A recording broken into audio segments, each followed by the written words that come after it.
ಒಂದು ಅವಕಾಶ ಕೊಡ್ತಾರೆ ಜನ ಅಂತಕ್ಕಂಥದ್ದು ಭಾವಿಸಿದ್ದೇನೆ. ಈ ಹಿನ್ನೆಲೆಯಲ್ಲಿ ಇವತ್ತೊಂದು ಸಮಾವೇಶ ಕರೆದಿದ್ದೇವೆ. ಅವರಲ್ಲಿ ಒಂದು ಆತ್ಮಸ್ಥೈರ್ಯ ಉಂಟು ಮಾಡಬೇಕಾಗಿದೆ, ಅದಕ್ಕೆ ಕರೆದಿದ್ದಾರೆ. ನಿಖಿಲ್ ಅವರು ಸ್ಪರ್ಧೆ ಮಾಡ್ತಾರೆ ಚನ್ನಪಟ್ಟಣದಲ್ಲಿ 28ನೇ ಇಸ್ವಿಗೆ ಅಂತ ಹೇಳಿದ್ದಾರೆ ಮೊನ್ನೆ, ರಾಮನಗರ ಅಥವಾ ಚನ್ನಪಟ್ಟಣ ಅಂತ.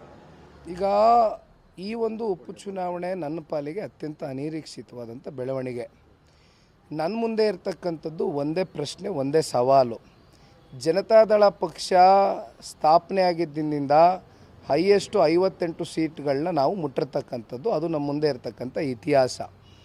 ಈ 58 ಗಡಿಯನ್ನು ದಾಟಿಸ್ತಕ್ಕಂಥದ್ದು ಜನತಾದಳ ಪಕ್ಷವನ್ನು ಒಂದು ದಡ ಮುಟ್ಟಿಸ್ತಕ್ಕಂಥ ಕೆಲಸವನ್ನು ಒಬ್ಬ ಪಕ್ಷದ ಕಾರ್ಯಕರ್ತನಾಗಿ ಮುಂದಿನ ಚುನಾವಣೆ ದೃಷ್ಟಿಕೋನದಿಂದ ಸಂಘಟನೆ ಮಾಡ್ತೇನೆ. Thank you. ಒಂದು ಹಾಸನ ಅಂದರೆ ಸಭೆಯಲ್ಲಿ ನಾನು 10 ಸರಿ ಸೋತ್ರು ಪರವಾಗಿಲ್ಲ, ನನ್ನ ಪಕ್ಷನೇ ಇಂಪಾರ್ಟೆಂಟ್ ಅನ್ನೋ ಮಾತನ್ನು ಹೇಳಿರುವಂಥದ್ದು ಕಾರ್ಯಕರ್ತರಿಗೆ. ಪಕ್ಷ ಸಂಕಷ್ಟದಲ್ಲಿ ಇದ್ದಾಗ ಜೊತೆಯಲ್ಲಿ ಜಿಲ್ಲೆಯ ಕಾರ್ಯಕರ್ತರು, ನಾವು ಅನೇಕ ಸಂದರ್ಭದಲ್ಲಿ ನಮಗೆ ಜಿಲ್ಲೆಯ ಜನತೆ 8 ಸಲ MLA ಮಾಡಿದ್ದಾರೆ, 3 ಸಲ MP ಸ್ಥಾನ ಕೊಟ್ಟಿದ್ದಾರೆ. ಅದೇ ರೀತಿ ಸನ್ಮಾನ್ಯ ದೇವೇಗೌಡರು ಕುಮಾರಣ್ಣವರು ಕೂಡ ಜನಗಳು ಅವಕಾಶ ಕೊಟ್ಟಂಥ ಸಂದರ್ಭದಲ್ಲಿ ಜಿಲ್ಲೆಯ ಸಮಗ್ರ ಅಭಿವೃದ್ಧಿಗೆ ಪ್ರಾಮಾಣಿಕವಾಗಿ ಕೆಲಸ ಮಾಡಿದ್ದೇವೆ. ಆ ಸಾಕ್ಷಿಗುಡ್ಡೆ ಬಿಟ್ಟೋಗಿದ್ದೇವೆ ಇವತ್ತು. ಅದು ಯಾರೂ ಮರೆಮಾರಿಸ್ಲಿಕ್ಕೆ ಆಗೋದಿಲ್ಲ.